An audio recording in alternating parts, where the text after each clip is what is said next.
최순실 게이트 취재를 오랫동안 해왔던 기사인 주진우 기자 연결해서 이 기각권 후속 취재 이야기 들어보겠습니다. 자, 안녕하십니까? 안녕하십니까?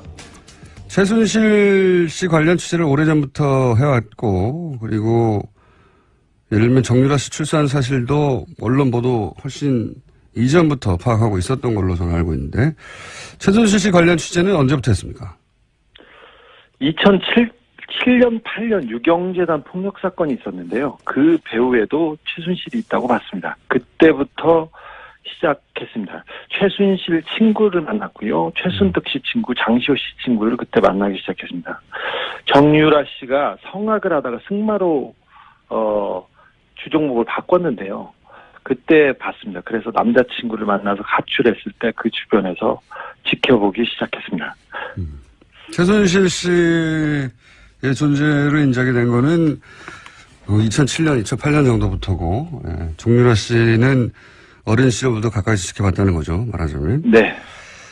자, 그런데 이제 정유라 씨의 존재는 이제 최근에 언론에 알려지게 되면서, 최근 언론 보도는 이제 정유라 씨가 사실, 이 게이트 관련 사실관계에 대해서는 거의 모르고 어리숙하고, 그런 식으로 알려져 왔어요. 가까이서 취재해서 오랫동안 지켜본 정유라 씨는 어떤 사람인가요? 천방지축의 자기 멋대로입니다. 그래서 엄마와 욕설을 해가면서 싸우기도 할 정도니까 좀 상식에선 벗어나는 친구죠. 왕따였고요, 학교 다닐 때. 공부는 못했어요. 그리고 얼굴 컴플렉스가 하도 심해서 고등학교 때부터 큰 성형수술을 받을 정도였습니다. 엄마하고 싸워가면서. 그런데 머리는 아주 영악하다고 봅니다. 특별히 최근에 법적인 대비는 매우 잘 돼 있었습니다. 거짓말과 묵비권으로 검찰을 거의 무력화시켜가지고 거의 완벽한 대답을 내놨어요. 특별히 이재용 삼성 부회장 구속영장 기각에 대해서 정유라 씨가 직접 편지를 써서 기각 사유를 물어봅니다. 그래서 기각 사유가 코어 스포츠하고 관련됐으면 좋겠다고 그 자료를 모을 정도로 준비가 돼 있었고요. 그리고 말 관련된 게 발각될까봐, 검찰에 발각될까봐 말을 블라디미르로 바꾸라고 말 세탁을 조언하고 직접 지시한 사람도 정유라 씨였습니다. 아, 그래요? 우리 언론에 말 세탁으로 알려진, 내용이 정유라 씨의 아이디어에 시작된 겁니까? 네네. 정유라의 작품입니다. 어허.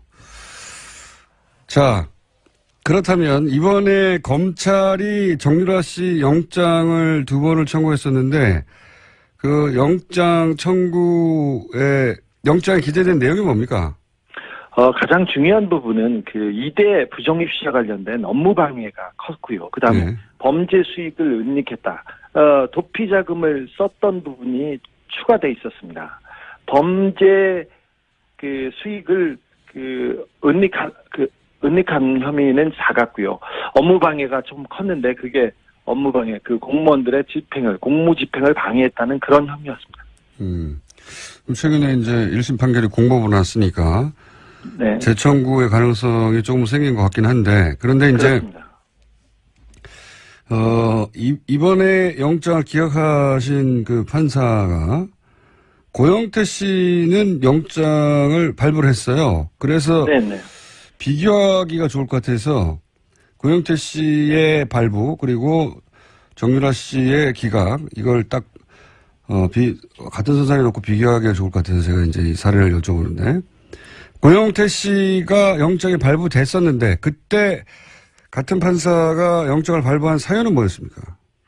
그때는 알선수재였습니다. 그러니까 인천 세관의 어떤 직원의 승진을 도와줬다는 이유로 다른 사람한테 돈을 받아요. 그 승진한 사람한테 받은 게 아니라. 그리고 그 돈을 받아서 최순실과 박근혜 대통령한테 영향을 미쳤다는 알선수재예요. 그게 그 사건이. 그러니까 고영태 씨가 승진을 도와준 사람이 아니라 승진을 도와준 사람 아닌 다른 사람에게 돈을 받아서 그 돈을 받은 것으로 최순실 씨와 박근혜 전 대통령의 인사에 영향을 미쳤다. 이게 혐의예요?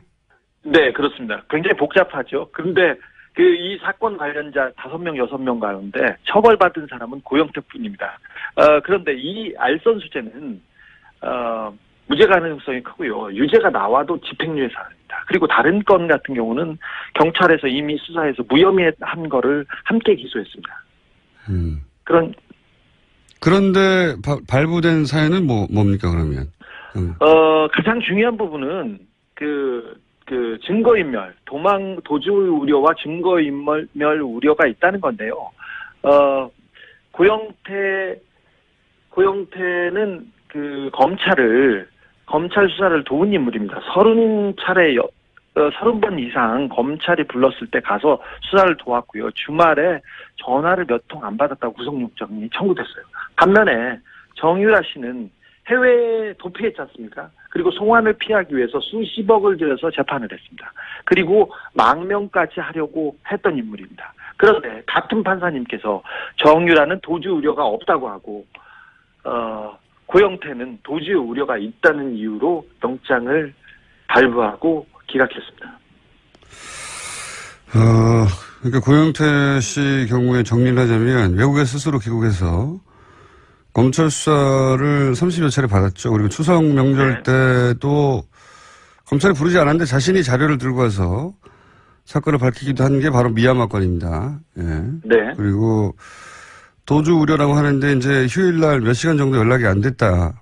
이런 사연인 거죠. 예. 예. 그런데 도주 우려로 구속영장이 발부됐고 정유라 씨 같은 경우에는 직접 2억 원 이상 뇌물로 생각되는 범죄 수익을 수령한 거 아니겠어요? 그리고 그렇죠. 20억이죠 최소. 그러니까 본인이 직접 썼다고 하는 월급을 받았다는 것만 해도 2억이 넘으니까요. 그러니까 그리고 그 돈이 삼성에서 온 것도 정유라 씨가 알고 있었고 그리고 해외에서 도피하다가 JTBC죠 발각돼서 구치소에 있는 동안도 제3국 국적 취득을 하려고 했고 그러다가 정권이 교체돼서 어쩔 수 없이 귀국했는데 도주 우려는 없다고 하고 그러니까 이렇게 비교하면 쉬울 것 같아요.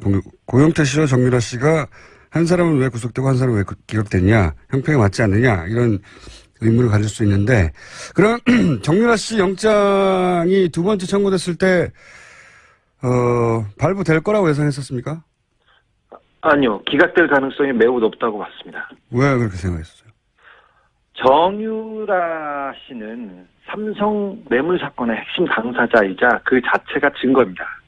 그리고 직접 말세탁을 했다는 정황이 나왔는데 정유라가 구속될 경우 이재용 재판에 직격탄이 될 가능성이 컸습니다.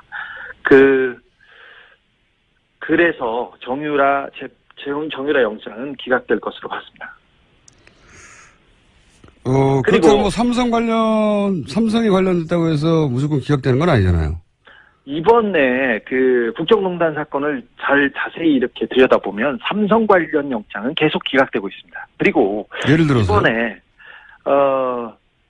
예를 들어서 승마협회 회장으로 독일로 날아가서 정유라를 직접 지원했던 박상진 사장 있지 않습니까? 이 사건을 모두 다 알고 있는 박상진 사장이 삼성전자 영장이 기각됐고요. 그다음에 이재용 부회장 주변에 통화 내용 수사를 위해서 통신영장이 청구됐었는데 거의 대부분 기각됐습니다. 그리고 이재용 구속을 앞두고 고위 검사와 우병우 전 수석의 통화 내역 조사도 영장 기각으로 막혔습니다. 통신영장은 대개 수사를 위해서 내주는데 삼성 관련해서는 기각되고 있습니다. 이재용 부회장만 구속이 됐을 뿐 관련자들이나 혹은 통화 내용은 계속 기각되어 왔다. 삼성 관련은. 네, 그렇습니다. 그래서 삼성 관련 집행들이 잘 안 되고 있어 왔기 때문에 정유라 씨는 삼성의 뇌물을 수수한 직접 당사자라서 영장이 발부되기 어렵지 않겠냐 예상했었다. 네, 그리고 이번에 영장 판사가 판사의 동생이 삼성 관계사에서 고위직으로 있었습니다. 그것도 변수 중에 하나라고 저는 보고 있습니다. 아, 그래요? 예. 우리 삼성이 워낙 큰 회사라서 많은 사람들이 근무하기 때문에 삼성의 동생이 일하고 있다는 것만으로도 직접 관련성을 찾기 어렵지 않습니까?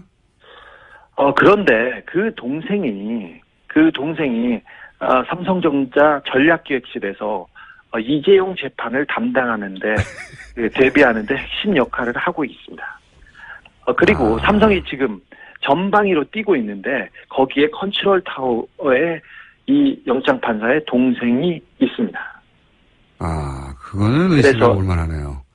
네. 지금 그러니까 두 번째 영장을 기각한 판사의 동생이 하필 삼성전자에 하필 전략기획팀에 하필 이재용 부회장 사건을 담당하는 부서에 있다는 거죠? 그렇습니다. 그래서 이재용 재판, 그러니까 삼성 재판의 핵심 당사자를 삼성과 관련 있는 사람의 형이 판결을 한다, 재판을 한다, 이게 좀 이해가 되지 않는데 그래서 공보판사 법원에 물어봤습니다. 그런데 워낙 광범위한 사건이고 그렇게 또 영향을 미치거나 그러지는 않을 거라고 이렇게 원론적인 대답을 내놓았습니다. 의심을 가질 만한 연결고리긴 하네요. 하필이면 그 해당 회사의 해당 부처의 해당 업무 관련자라면 네, 동생이 그렇다는 얘기는 또 처음 들어보네요. 알겠습니다. 그럼 만약에 이제 지금 전체적인 의구심은 정유라 씨가 영장이 발부되지 않았던 것은 이것이 하필이면 정유라 씨 구속이 이재용 부회장 뇌물죄 입증에 굉장히 중요한 역할을 할 것이기 때문이다. 할 것이기 때문이다. 이렇게 해석한 거잖아요. 그럼 만약에 정유라 씨가 실제 구속이 된다면 이재용 부회장 뇌물죄 입증이 훨씬 용이해지는 겁니까? 그렇습니다.